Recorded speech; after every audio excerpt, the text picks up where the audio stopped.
2013 வரைக்கும் என்னோட வாழ்க்கை எப்படின்னா, ஃபாஸ்ட் ப்ரொமோஷன் வாங்கணும், நிறைய சம்பாதிக்கணும், பெரிய கார் வாங்கணும், எவ்வளோ பெரிய வீடு வாங்கணும், இப்படி தான் என்னோட லைஃபோட பர்பஸே என்ன அப்படின்னு கண்டுபிடிச்சது என்ன 2013 தான். இது மாதிரி ஒரு மேடை மதுரையில் கெரியர் கவுன்சிலிங்னா அதிகமாக பேசுறது லிட்ரரி ஃபோரம்ஸில் கிடையாது, எழுத்தாளர்கள்கிட்ட கிடையாது, இது மாதிரி ஆடியன்ஸ் கிட்ட கிடையாது. நான் அதிகமாக பேசுறது வந்து குழந்தைங்க கிட்ட, ஸ்டூடெண்ட்ஸ் கிட்ட தான் பேசுவேன். நான் என்ன படிக்கலாம், எப்படி படிக்கலாம், இதுதான் என்னோட டாப்பிக்கே. மதுரையில் போய் ஒரு நிகழ்ச்சியில் பேசுகிறேன். பேசி முடிச்சோன்னா அது ஒரு நாளிதழ் நடத்துகிற கெரியர் கவுன்சிலிங் ஈவெண்ட். அதோட எடிட்டர் வந்து என்கிட்ட சொல்கிறாரு, சார் வெளியில் ஒரு பொண்ணு நிற்கிது சார், அது உள்ளவே வரமாட்டேங்குது அந்த பொண்ணு, உங்ககிட்ட ஏதோ 2 கேள்வி கேட்கணுமா, கொஞ்சம் வந்து பதில் சொல்கிறீங்களா அப்படின்னாரு. நான் வெளியில் போய் பார்க்குறேன், நல்ல இந்த ஹைட்டில் ஒரு பொண்ணு, அவள் போட்டிருந்த சல்வார் கமீஸ் இங்கே இருக்க யாருமே போட மாட்டீங்க, இங்கே இருக்க பெண் குழந்தைங்க யாருமே போட மாட்டீங்க. அது வீட்டில் நம்ம கால் மீதியாக கூட போட மாட்டோம். ஏன்னா அதோட தோள்பட்டை இங்கேருந்து ஆரம்பிக்கல, இங்கேருந்து தான் ஆரம்பிக்குது. அப்போ யாரோ கொடுத்துருக்காங்க அந்த துணியை. அவளோட நோட் புக்கை அவளோட செஸ்டோடு அப்படி வச்சுக்கிட்டு அழகான மதுரை தமிழில் என்கிட்ட கேட்குறேன், அண்ணே வணக்கண்ணே, நீங்கள் நிறைய விஷயம் பேசுனீங்க, சில விஷயம் பேசுனது புரிஞ்சுது, பல விஷயம் புரியல, எனக்கு ஒரே ஒரு கேள்வி தான், படித்த உடனே ஒரு வேலை கிடைக்கணுண்ணே, அது மாதிரி ஒரு படிப்பு சொல்லுங்கள் அப்படின்னா. என்ன கேட்குறா, படித்த உடனே ஒரு வேலை கிடைக்கணும், அது என்ன படிப்பாக இருந்தாலும் பரவாயில்ல, நான் படிச்சிருவேன், ஆனால் வேலை கிடைக்கணுண்ணே அப்படின்னு. அப்போ நான் கேட்குறேன், நீ என்ன பண்ணுறமா என்னென்னு. வழக்கம் போல் அப்பா குடி, முழு நேர குடி, டாஸ்மாக்கு ஒரு டொனேஷன் கொடுக்குறாரு. அம்மா கிடையாது, அம்மா இறந்துட்டாங்க, இந்த குழந்தை 8வது படிக்கும்போது அம்மா இறந்துட்டாங்க. தம்பி தங்கச்சி, இவங்க அம்மா இருக்கிற வரைக்கும் இந்த பொண்ணை ஒரு மெட்ரிகுலேஷன் ஸ்கூலில் படிக்க வச்சுருக்காங்க. அப்போ நான் கேட்டேன், உனக்கு யார் ஃபீஸ் கட்டுறான்னு கேட்டேன். அவள் சொல்கிறான், நான் தானே 4 வீட்டில் பாத்திரம் தேய்ச்சிட்டு தம்பி தங்கச்சியும் படிக்க வைக்கிறேன் அப்படின்னா. நான் மேலே சொல்லு அப்படின்னு. அவள் சொல்கிறான், நான் காலையில் 3 மணிக்கு எந்திரிப்பேன். தமிழில் ஒரு சேயிங் இருக்குது, 3 மணிக்கு எழுந்தால் முனிவர் அப்படின்னுவாங்க. அப்புறம் 4 மணிக்கு எழுந்திரிச்சா இது, 5 மணிக்கு எழுந்திரிச்சா இது, 7 மணிக்கு மேலே எழுந்திரிச்சா எருமாடுன்னுவாங்க. இந்த குழந்தை 3 மணிக்கு எந்திரிக்குது. இப்போ இந்த குழந்தை சொல்லுது 3லேருந்து 5 மணி வரைக்கும் டெய்லி படிச்சிருவானாம். காலையில் எந்திரிச்ச உடனே 5லேருந்து 6 தம்பி தங்கச்சிக்கு சாப்பாடு, மார்னிங் பிரேக்ஃபாஸ்ட் லஞ்ச் செஞ்சுட்டு 6லேருந்து 7 ஒரு வீடு, 7லேருந்து 8 ஒரு வீடு. வேலைக்கு போயிடுவா, பாத்திரம் தேய்ச்சி அந்த வீட்டில் வெயிட் வேலை செஞ்சுட்டு வந்து குளியில் போட்டு ஸ்கூலுக்கு போகிறது. திருப்பி அதேமாதிரி சாயங்காலம் வந்து தம்பி தங்கச்சிக்கு டீ காஃபிலாம் கொடுத்துட்டு 4லேருந்து 6 மணி வரைக்கும் திருப்பி வேலைக்கு போயிடுவா. 8 மணிக்கு வந்து தம்பி தங்கச்சியை தூங்க வச்சுட்டு 8லேருந்து 11 திருப்பி படிக்கிறது. அப்போ நான் கேட்டேன், நீ எப்படிமா படிப்பேன்னு. அண்ணே நான் சூப்பராக படிப்பேனே, 12th ரிசல்ட் வரல, நான் 12th வாங்கின கம்மியான மார்க்கு 1174, நான் 1200க்கு. இப்போ 1174 மார்க் வாங்குற ஒரு குழந்தை படிக்கணும்னு ஆசைப்படுறா. அவள் என்கிட்ட உதவி கேட்கல, என்னை படிக்க வைங்கன்னு கேட்கல. அவள் கேட்டதெல்லாம் ஒரே கேள்வி தான், என்ன படித்தா வேலை கிடைக்கும், என் தம்பி தங்கச்சியை படிக்க வைக்கணும். இப்போ எனக்கு நல்லா தெரியும், அவள் வாங்குற 8000 ரூபா சம்பளத்தில் அவளால் கண்டிப்பாக ஃபீஸ் கட்ட முடியாது, அவளால் கண்டிப்பாக ஃபீஸ் கட்ட முடியாது. ஏன் நான் சொல்கிறேன், என்னோட விசிட்டிங் கார்டை கொடுத்தேன். நம்ம வாழ்க்கையில் இந்த புத்தகம் எனக்கு கற்றுக் கொடுத்த ஒரே ஒரு பாடம் இதுதான், பவர் ஆஃப் அப்சர்வேஷன்.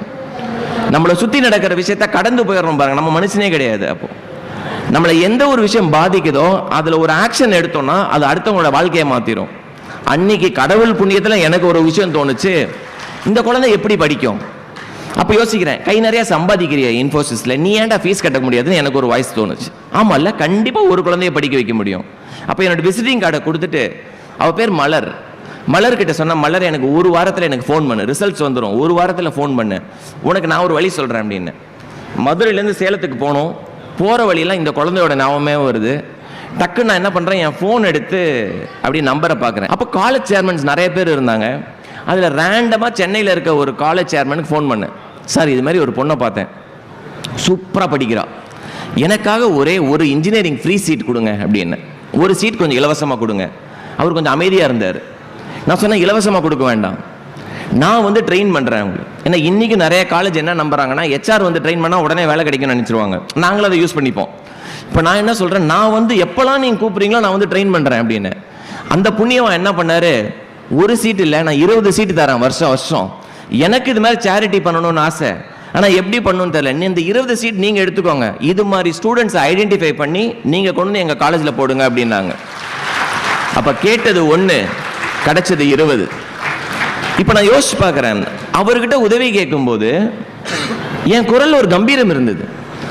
நல்லா யோசிச்சு பாருங்க, உங்களுக்காக நீங்கள் ஒரு உதவி கேட்குறீங்கன்னு வச்சுக்கோங்க. இப்போ நான் பப்பாஜி பிரசிடென்ட் கிட்ட போயிட்டு ஒரு 5000 ரூபா கேட்குறேன், ஒரு மேடம் சுகிதா மேடம் கிட்ட போயிட்டு நான் ஒரு 5000 ரூபா கேட்குறேன்னா, மேடம் ஒரு 5000 ரூபா கொடுங்க அப்படின்னா பள்ளியர்னு விழும்.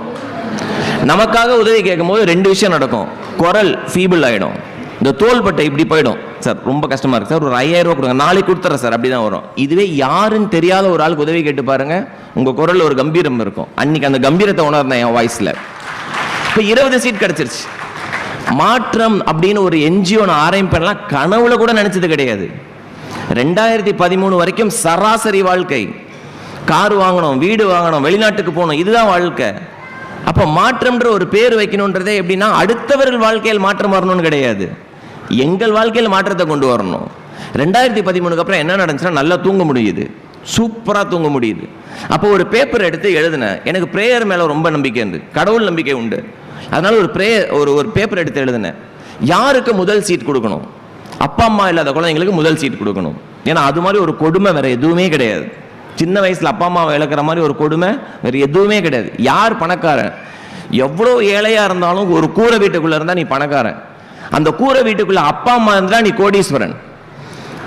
இன்னைக்கு என்னோட அறக்கட்டளையில கிட்டத்தட்ட 712 குழந்தைங்க அப்பா அம்மா இல்லாத குழந்தைங்க படிக்கிறாங்க. அவங்க படுற கஷ்டம் சான்ஸே கிடையாது. அதுல பேசும்போது ஒரு குழந்தை சொல்றா, எல்லாரும் லீவ் விட்டா சந்தோஷப்படுவாங்க, நான் லீவ் விட்டா பயப்படுவேன். ஹாஸ்டல் விட்டு எங்க போறதுன்னு தெரியாது. ஒரு சொந்தக்காரனுக்காக ஃபோன் பண்ணணும், சித்தி நான் உங்க வீட்டுக்கு வரட்டுமா, மாமா நான் உங்க வீட்டுக்கு வரட்டுமா, சித்தி சொல்லுவாங்க இப்பதாண்டி நான் கிளம்பி ஊருக்கு போறேன். அந்த கொடுமை ரொம்ப கொடுமை. சிங்கிள் பேரண்ட், கேர்ள் சில்ட்ரன், இதுதான் எங்களுடைய இது.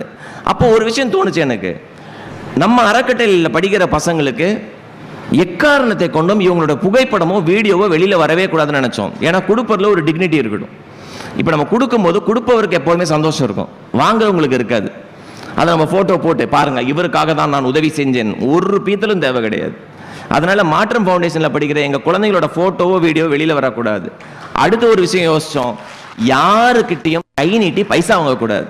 இதுக்கு என்ன பைசா தேவையோ பேசியோ ட்ரைனிங் பண்ணியோ வாங்கிடலாம், சம்பாதிச்சிடலாம். ஏன்னா கொடுக்கறது காலேஜ் தான் ஃப்ரீ சீட் கொடுக்குறாங்க, நான் என் பைசால இருந்து எடுத்து கொடுக்க போறது கிடையாது.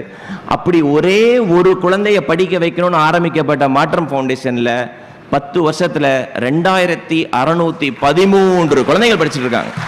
அந்த நிகழ்வுல தான் சுகிதா வந்து பேசினாங்க போன வாரம்.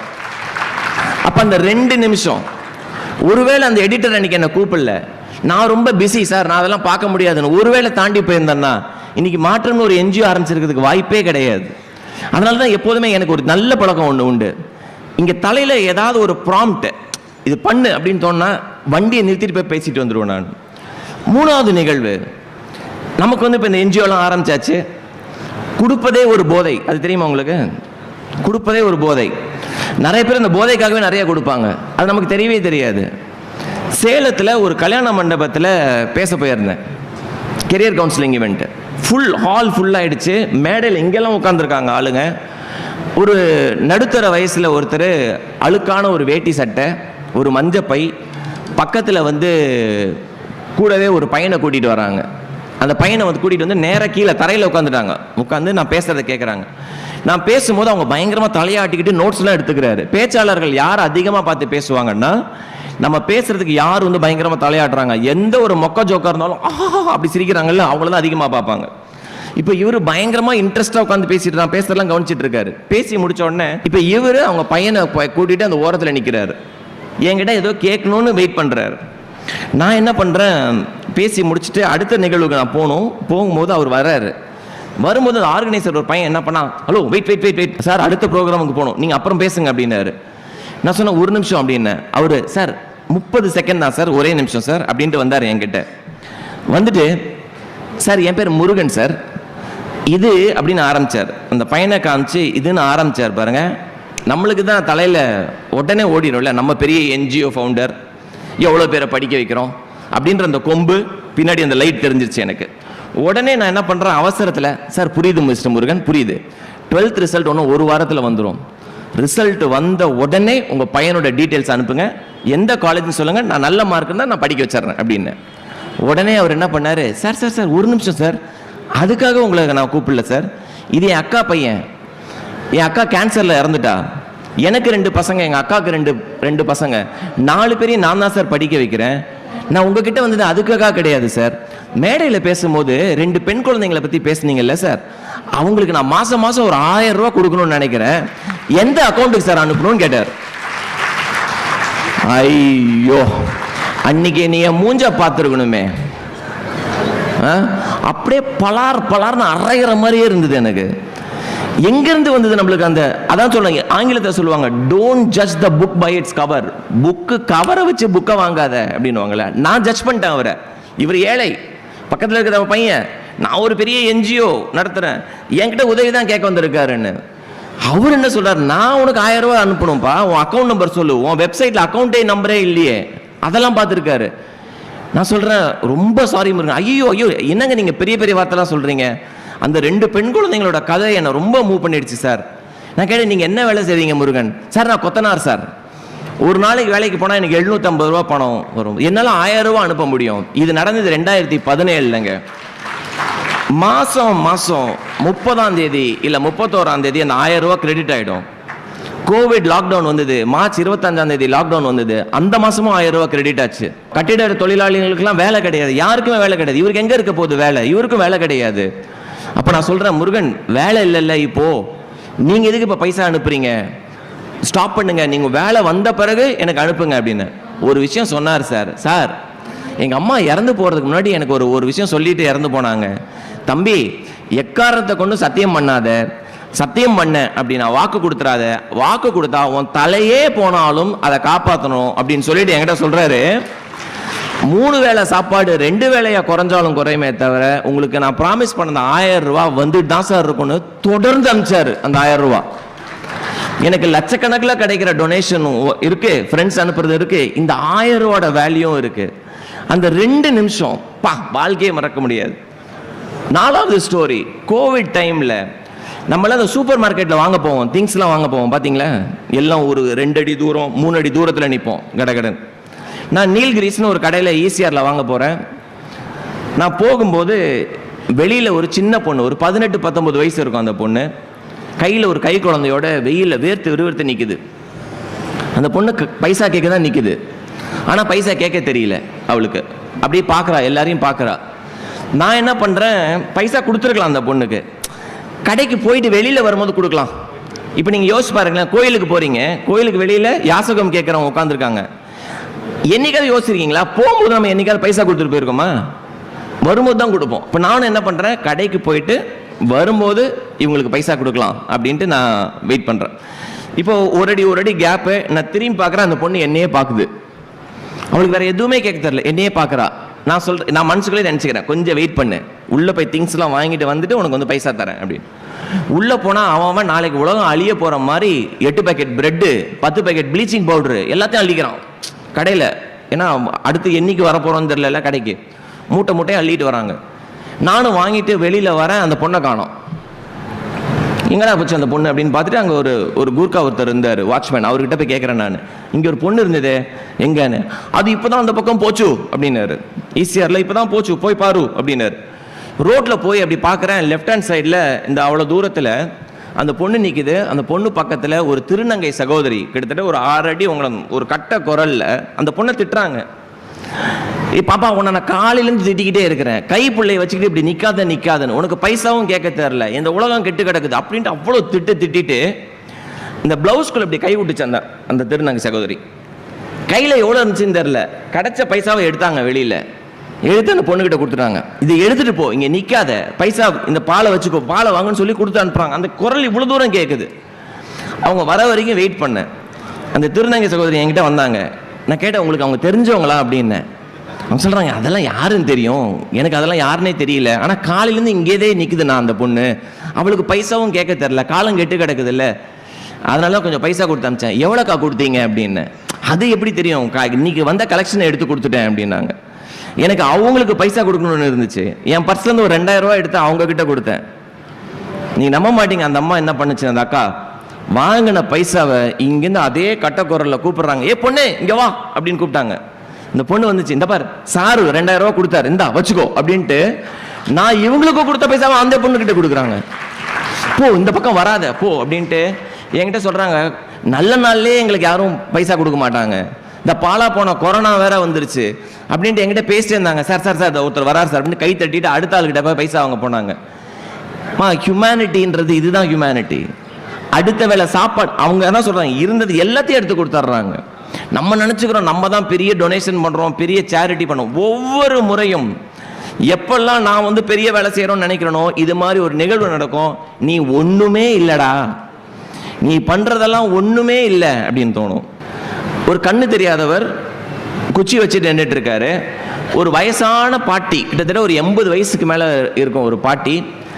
இவர் தான் அந்த பாட்டிக்கு ஏதோ பைசா கொடுக்குறாரு. சுத்தி ஒரு கிரௌடு நிக்குது. இப்போ நான் காரை நிறுத்திட்டு இது என்ன நடக்குதுன்னு பார்க்கலாம் அப்படின்னு போறேன். இவர் வந்து பைசா கொடுக்குறாரு. அப்போ நான் சொல்கிறேன், பைசா கொடுத்து முடிச்சோம், நான் சொல்கிறேன் காரில் ஏறுங்க, நான் உங்களை ட்ராப் பண்ணுறேன் அப்படின்னு அந்த கண்ணு தெரியாதவர்கிட்ட. அவர் சொன்னால் இல்லை இல்லை நான் போய்ப்பேன் சார். இல்லைங்க, இந்த ரூட்டில் ஒரே வழி தான் இருக்குது, நான் அந்த வழியாக தான் போகிறேன், ஏறுங்க அப்படின்னு. அப்போ அவர்கிட்ட கேட்டேன், என்ன நீங்கள் ஏதோ பைசா கொடுத்தீங்களே, நீங்கள் என்ன வேலை பார்க்குறீங்க? அவர் சொன்னால், நாங்கள் 4 ஃப்ரெண்ட்ஸு, 4 பேருக்கும் கண்ணு தெரியாது, ரோட்டில் பாட்டு பாடுவோம், ஓஎம்ஆர் சிக்னலில் பாட்டு பாடுவோம். பாட்டு பாடி வர கலெக்ஷனை 4ஆக பிரிச்சுருவோம். ஒருத்தர் வந்து கீபோர்டு வாசிப்பார், இவர் தான் வோக்கலிஸ்ட், இவர் தான் பாடுவாராம். அப்போ நான் கேட்டேன், எவ்வளோ நான் வரும் கலெக்ஷனு? இல்லைங்க, ஒரு நாளைக்கு சராசரியாக 100ல 125 ரூபா ஒரு ஆளுக்கு கிடைக்கும் அப்படின்னு. சரி, இந்த பாட்டிக்கிட்ட என்ன பேசிட்டு இருந்தீங்கன்னு. அவர் சொல்கிறார், அந்த பாட்டிக்கு பசங்கள்லாம் இருக்குது, 84 வயசு அந்த பாட்டிக்கு, பசி பாவம். நான் தாண்டி போகும்போது ஐயோ பசிக்குது, அம்மா பசிக்குதுன்னு கத்திக்கிட்டே இருந்தாங்க, வயசானவங்க இல்லை, அதனால் அவங்களுக்கு பைசா கொடுத்தேன்.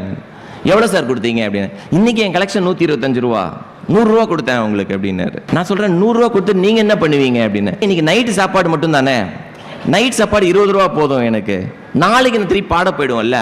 பசி ரொம்ப கொடுமை சார், பசி ரொம்ப கொடுமை, அந்த பாட்டி என்ன பண்ணும் பாவம் அப்படின்னு. நான் அவருக்கு ஒரு 500 ரூபா கொடுக்குறேன், இறங்கும் போது வாங்கவே மாட்டேன்ட்டாரு. ஐயோ சார், உழைச்சி சம்பாதிக்கணும் சார், நீங்க என்ன அப்படி இந்த 500 ரூபா அங்க கொடுத்தா நீங்க அந்த அம்மாவுக்கு கொடுத்துருக்கலாமே, என்கிட்ட ஏன் சார் கொடுக்குறீங்க அப்படின்னு. நம்மளை சுத்தி இது மாதிரி டெய்லி ஹீரோஸ் இருந்துகிட்டே தான் இருக்கிறாங்க. ஆனா நாம பார்க்குற ஹீரோஸ் வேற யாரையோ, இந்த நிஜ லைஃப் ஹீரோஸ்ன்றாங்க பாருங்க, அது வேற லெவல். நம்ம செய்யற ஏதோ ஒரு விஷயம் யாரையோ பாதிக்கும். ஒரு நிமிஷம் ஹால்ட் பண்ணுங்க லைஃபை, உங்களை சுத்தி நடக்கிற விஷயத்தை பாருங்க. ஒருத்தரோட லைஃபை மாத்துறதுக்கு 2 நிமிஷம் போதும். அந்த 2 நிமிஷம் நம்ம கொடுக்கறதுக்கு தான் நம்மளுக்கு டைம் கிடையாது. உங்க எல்லாரையும் நான் தொண்டு நிறுவனம் ஆரம்பிக்க சொல்ல. உங்க வீட்டில் வேலை செய்வாங்கல்ல ஒருத்தங்க, உங்க வீட்டில் வேலை செய்யறாங்க, வீட்டு வேலை செய்யறவங்க, கார் டிரைவர் இருப்பார், அவரோட குழந்தை என்ன பண்ணுதுன்னு கேளுங்க. உங்க ரோட்ல பூ விற்கிறாங்கல்ல, நியூஸ் பேப்பர் போடுறாருல்ல, அந்த அண்ணனோட பையனோ பொண்ணோ என்ன பண்றாங்கன்னு கேளுங்க. அவங்களுக்கு நீங்க ஃபீஸ் கட்டி படிக்க வேணாம், எங்களை மாதிரி தொண்டு நிறுவனத்துக்கு அனுப்பிச்சு விட்டுருங்க, உங்களுக்கு கோடி புண்ணியமா இருக்கும். உங்களுக்கு தான் கடைசி வரைக்கும் கோயில் கட்டி கும்பிடுவாங்க அந்த குழந்தை. அதனால தான் சொல்றேன், ஒருத்தரோட லைஃபை மாத்துறதுக்கு 2 நிமிஷம் போதும். Thank you very much. It's a pleasure talking to you.